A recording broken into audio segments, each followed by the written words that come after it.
ये जो इस तरीके से इलेक्शन कमीशन जो एक्सरसाइज कर रहा है, ये हमारी नज़र में it reeks of administrative malafide, suffers from non application of mind. हम एसआईआर के खिलाफ नहीं है, आप टाइम दीजिए ना। सीमांचल की हद तक बीजेपी आरएसएस बार बार ये भरम, ये झूठ फैलाती है कि यहाँ पर बांग्लादेश के लोग आ गए हैं। भारत का सबसे अंडर डेवलप्ड एरिया अगर कोई होगा तो सीमांचल होगा। हमारे पार्टी के डेलीगेशन ने आज चीफ इलेक्शन कमिश्नर साहब से मुलाकात की। हमारा पहला उनसे पॉइंट ये था कि ये एसआईआर जो हो रहा है, पॉलिटिकल पार्टी से कंसल्टेशन नहीं किया गया, और हमने उनको अपने रिप्रेजेंटेशन में ये बताया है, एक एग्जाम्पल दिया है। देहरी विधानसभा का 2212 नंबर है उसका, रोहतास डिस्ट्रिक्ट में, वहां पर जून 2025 तक भी लोगों के नाम ऐड हो रहे थे, डिलीशन हो रहा था।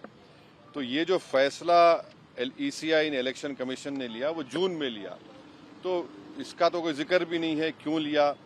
और फिर सिर्फ चंद दिनों में आपने कह दिया कि इतने करोड़ लोगों के नाम आने चाहिए। फिर हमने इस सीईसी को बताया कि आखिर कोई सेपरेट मैकेनिज्म आप क्यों नहीं क्रिएट करते। जैसा अभी हमारे विधायक ने कहा कि कई ऐसे लोग बिहार के जो माइग्रेंट लेबरर्स हैं, देश के कोने कोने में काम कर रहे हैं, अब उनका राइट तो वायलेशन हो जाएगा। आर्टिकल 19 के तहत तो उनको एम्प्लॉयमेंट के लिए निकले हैं, अब उनके नाम के इंक्लूजन के लिए क्या स्पेशल मैकेनिज्म होगा। दूसरा ये है कि ये बीएलओस की ट्रेनिंग नहीं हुई, और उसकी एग्जाम्पल ये है कि आपको कोई भी उनकी हैंडबुक नहीं मिलेगी। जो भी ट्रेनिंग होती है बीएलओस की, उसकी हैंडबुक मिलनी चाहिए, और मिलती है, वो अब की बार नहीं मिली गई है। हमने उनको ये भी बताया है कि बिहार में डॉक्यूमेंट्री प्रूफ का तो जिक्र अख्तर ईमान साहब ने आपके सामने कर दिया। पहला उनका प्रेस नोट देख लीजिए 24 जून का, उसमें उन्होंने क्या कहा। फिर उसको उन्होंने अमेंड किया, 30 जून को कहा कि 4.93 करोड़ वोटर आएंगे। अब 6 जुलाई का नोटिफिकेशन देके कह रहे हैं कि आप नाम डाल दीजिए, डॉक्यूमेंट्स बाद में दीजिए। तो ये जो इस तरीके से इलेक्शन कमीशन जो एक्सरसाइज कर रहा है, ये हमारी नज़र में it reeks of administrative malafide, suffers from non application of mind. और हमने सीसी साहब को कहा कि आप 2024 के जो इलेक्शन को, उसको आप क्वालिफाइंग लिस्ट क्यों नहीं मानते। भाई 24 में तो हमने वोट दिया, अब 25 में आप कह रहे हैं कोई डॉक्यूमेंट दो। तो ये हमने उनसे पूछा, और हमने उनको बताया कि आपने 2024 में वो जो वोट डालने दिया, आप 25 में डॉक्यूमेंट पूछ रहे हैं, तो ये तो 2 क्लास ऑफ वोटर्स आपने क्रिएट कर दिया, जो आर्टिकल 14 का वायलेशन है। आप कोई रीजनेबल जस्टिफिकेशन नहीं दे पा रहे हैं। और एक बात हमने उनके सामने कही कि ये जो भी एक्सरसाइज उन्होंने किया है, इसका कोई लॉ से नहीं निकल रहा है, it is purely N administrative law के तहत किया, तो इसका भी मैलाफाइडे उसमें होता है। और आखिर में हमने उनको बताया कि सुप्रीम कोर्ट का एक जजमेंट है, जिसमें हमारे पहले रिप्रेजेंटेशन में हमने जिक्र किया था, जो 2005 का सुप्रीम कोर्ट का जजमेंट है, जिसमें सुप्रीम कोर्ट ने साफ तौर पर कहा लाल बहा हुसैन में कि the misuse of powers by ERO to disenfranchise electors, possibility of time effective judgment of ERO जो यहाँ पर हो सकता है, and consequence of having one name included in the previous electoral roll. तो ये सब बातें हमने ईसीआई के सामने रखी हैं, क्योंकि उन्होंने 3 डेट्स दिए, before 87, between 87 and 2004 and after 2004। तो ये हमने कहा कि इससे अगर कोई इलीगल माइग्रेंट्स है, मान लीजिए, तो 2024 में उनको वोट डालने का इख्तियार क्यों दिया आपने। उसका कोई तो डेटा होना चाहिए, क्वांटम रेशियो क्या होगा। तो ये सब बातें हमने ईसीआई के सामने रखी। हमने उनसे भी ये रिक्वेस्ट किया कि खास तौर से जो बिहार का फ्लड अफेक्टेड एरिया है, वहाँ के एडमिनिस्ट्रेशन को ऑर्डर दें कि जो लोग अपने डॉक्यूमेंट्स के लिए अप्लाई कर रहे हैं उनको फौरन दें। और हमने उनसे कहा कि सर, ये एक्सरसाइज आप गवर्नमेंट टू गवर्नमेंट कर सकते थे, ईसीआई विद गवर्नमेंट, के भाई बताओ क्या है, कितने डॉक्यूमेंट्स है, नहीं है।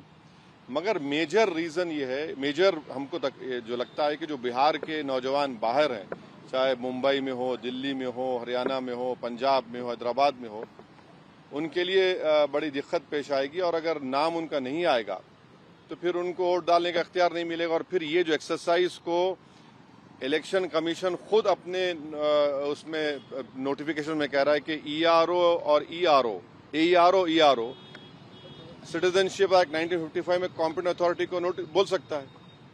अब जिसका नाम नहीं आएगा वो तो अपना वोट भी खो देगा, उसकी लाइवलीहुड का भी उसको एक नुकसान हो जाएगा। तो ये सब बातें हमने उनके सामने रखी। बहुत देर तक हमारी मीटिंग हुई। उन्होंने अपनी बात को कहा, उन्होंने भी बताया हमको।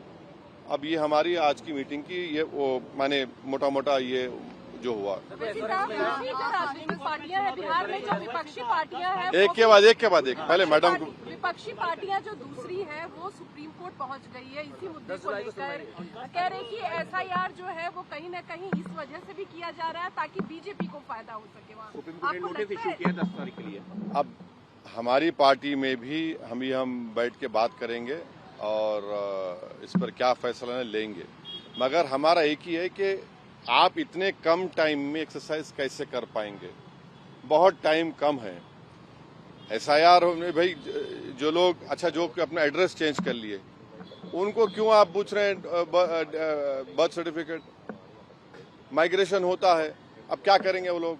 मैं हैदराबाद में बैठा हूँ, तेलंगाना के मुख्तलिफ गाँव से हर मेरे ऑफिस को कभी 10 लोग कभी 20 लोग बिहार के आते हैं कि हम यहाँ पर लेबर हैं, बताओ हम क्या करना चाहिए। अब उनके पास पैसे भी नहीं है वापस जाने बिहार को। परेशानी वो होगी क्योंकि लॉ तो बोल रहा है कि उनको रहना पड़ेगा वहां पर। वो गए इसलिए कि बिहार में कुछ है ही नहीं, कोई सरकार ने उनका रोजगार का इंतजाम किया ही नहीं, तो मजबूरी उनकी है, बाहर बैठे हैं। तो ये सब प्रॉब्लम्स हमने ईसीआई के सामने रखे। हमने कहा इसका तो आप सोल्यूशन निकालिए। चुनाव आयोग ने क्या भरोसा दिया आपको? काफी आप चुनाव आयोग खुद बोलेगा, मैं क्यों बोलूंगा चुनाव आयोग की तरफ से? क्योंकि वो तो अंदर से आप आश्वस्त नहीं आश्वस्त सवाल नहीं। देखिए हमने ये सब जो बातें आपके सामने रखी हैं, जो पॉइंट्स हमने सामने रखी हैं, उनके सामने जाके बोला हमने कि ये प्रैक्टिकल डिफिकल्टीज हैं। कैसा आप एक महीने के अंदर कैसा करेंगे? तो उन्होंने कहा कि नहीं हम लोग बीएलओस को रखे हैं, वॉलंटियर्स को रखे हैं। तो ये इसका डिफिकल्टी ये है कि जल्दबाजी में अगर 15-20% लोगों के नाम भी मिस हो गए और फिर आप देखिए मिस जब हो जाएंगे तो उसका सिटीजनशिप का मामला हो जाएगा। ये तो आप वही तो आसाम का डिओटर हो जाएगा फिर। तो ये अप्रीहेंशन है, ये जेन्युइन अप्रीहेंशन है। बांग्लादेशी रोहिंग्याओं को निकालने के लिए एसआईआर है। अरे देखिए फिर 2024 में किसको वोट डालने दिया आपने? 24 में आपने वोट दिया, मैंने वोट डाला बिहार में। हमारा देखिए एक सिनारियो विजुअलाइज करिए आप लोग। अगर कोई लोकसभा के चुनाव में 20,000 वोट से हार गया कोई, और अभी एसआईआर के बाद उसी के पार्लियामेंट सांसद में 20,000 कम हो गए, तो फिर वो क्या करेगा बेचारा? उसको राइट मिलना चाहिए। राइट टू रिकॉल तो हमारे पास नहीं है। तो इसीलिए हम कह रहे हैं हम एसआईआर के खिलाफ नहीं है, आप टाइम दीजिए ना। विपक्ष कह रहा है कि जो विपक्ष के वोट हैं वो कटवाने की साजिश। देखिए सीमांचल की हद तक बीजेपी आरएसएस बार बार ये भ्रम ये झूठ फैलाती है कि यहाँ पर बांग्लादेश के लोग आ गए हैं। कहाँ है बताओ हमको? एक तो बता दो 71 में बांग्लादेश बना, जब वो लोग नहीं गए, इस सरजमीन को उन्होंने माना, वहां पर भारत की वॉर ऑफ इंडिपेंडेंस में हिस्सा लिया। बल्कि सीमांचल इलाके में अख्तर भाई बोलेंगे वहां पर तो इतना बैकवर्ड इलाका उस वक्त भी था, आज भी है, कि लोगों को लाकर वहां पर कैदी बनाते थे। क्या अख्तर भाई? तो ये हमको इस बात का भी डर है कि जो बार बीजेपी आरएसएस बोलती सीमांचल ऐसा हो रहा है, जब कहाँ है? पूरे भारत का सबसे अंडर डेवलप्ड एरिया अगर कोई होगा तो सीमांचल होगा। अब वहां पर जमीन कट जाती है। आपने सुना, आपने क्या कहा कि कई 2017 में कितने 8 गांव 7 पंचायतें गायब हो गई। अभी भी आप जाएंगे हर साल वहां पर हजारों एकड़ जमीन कट जाती है।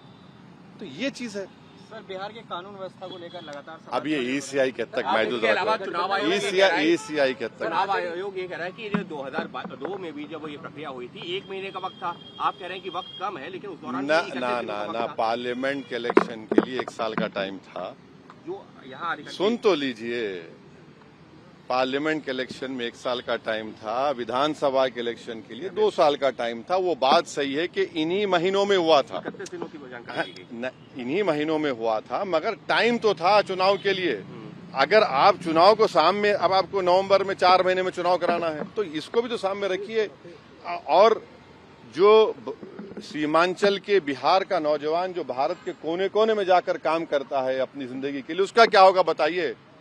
चुनाव में तो इलीगल तरीके से पॉलिटिकल पार्टी उनको बुलाती है, अब उनको कौन बुलाएगा? 1 नहीं 2 नहीं, लाखों में है ना, ये तो मजाक नहीं है, लाखों में बिहार का नौजवान है। अख्तर भाई ने कहा कि 60-70% बिहार का सीमांचल का नौजवान तो मुख्तलिफ भारत के कोने कोने में काम कर रहा है, तो ये डिफिकल्टी है। ओके सर, कोर्ट को जाना नहीं जाना इसका भी हम फैसला कर लेंगे, बताएंगे आप।